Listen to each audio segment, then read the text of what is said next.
La paix soit avec vous. Devant le Saint-Sacrement, la solennité, une solennité du Seigneur lui-même, présent au milieu de nous, par son corps et par son sang. Mémorial admirable qui surgit de sa passion, de sa mort et de sa résurrection. Le texte de l'Évangile qui nous est proposé peut nous déconcerter. Il s'agit de l'Évangile selon Saint Luc, au chapitre 9, où Jésus, comme nous pouvons le lire, guérit beaucoup de gens. Et alors que les disciples s'approchent de lui vers la tombée de la nuit et lui disent « Renvoie cette foule, qu'il aille dans les villages et les campagnes des environs afin d'y loger et de trouver des vivres. » Jésus leur dit « Donnez-leur vous-même à manger.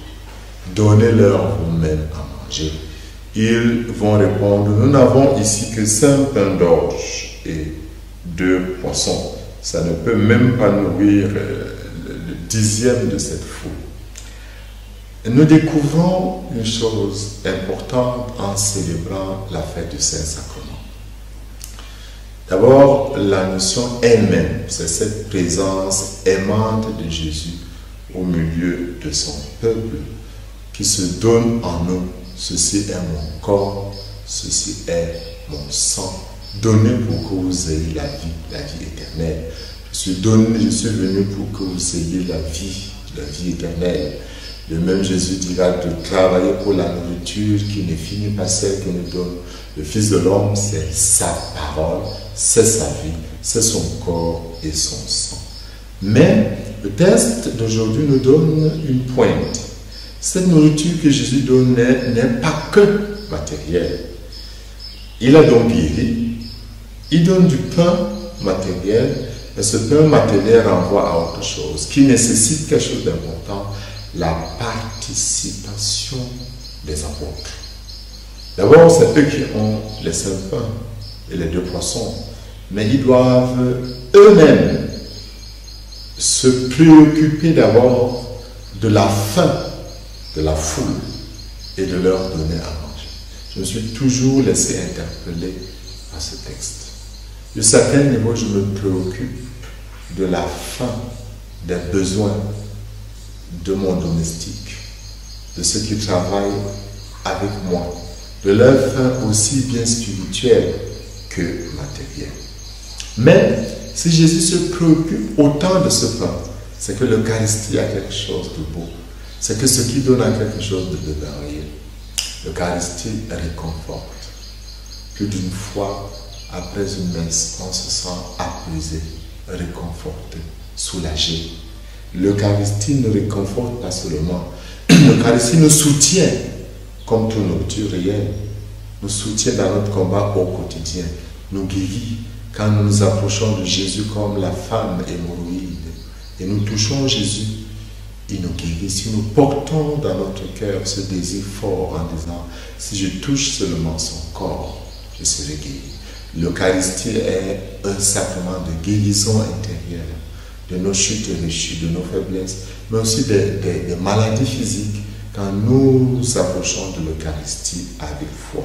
Mais l'Eucharistie est aussi une dynamique de communion, une communion verticale avec Jésus, une communion verticale entre nous, frères et sœurs, mais qui nécessite un devoir de transmission, comme nous le révèle Saint Paul dans la première aux Corinthiens chapitre 1, 11. Voici ce que Saint Paul dit, frères, j'ai moi-même reçu ce qui vient du Seigneur et je vous l'ai transmis. Voilà. La nuit qu'il fut livré, continue Saint Paul, il a reçu et transmis. Les premières générations nous sont transmises de jour en jour, d'année en année, cette beauté qu'est le don de Jésus à l'humanité. Cette transmission, qui est un faire mémoire, n'est pas un rappel simple, c'est une actualisation, ce qui fait que la Sainte Seine célébrée par Jésus, l'Eucharistie que célébrait Saint Pierre et ce qui est célébré aujourd'hui dans nos églises, dans nos chapelles, est la même réalité, où sont célébrées à des dimensions mystiques différentes, mais la réalité étant la même, la passion, la mort, la résurrection de Jésus et le don de l'Esprit Saint. Mais il faut noter que notre geste, ce geste que nous répétons tous les jours, remonte bien longtemps dans le livre de la Genèse, au chapitre 14.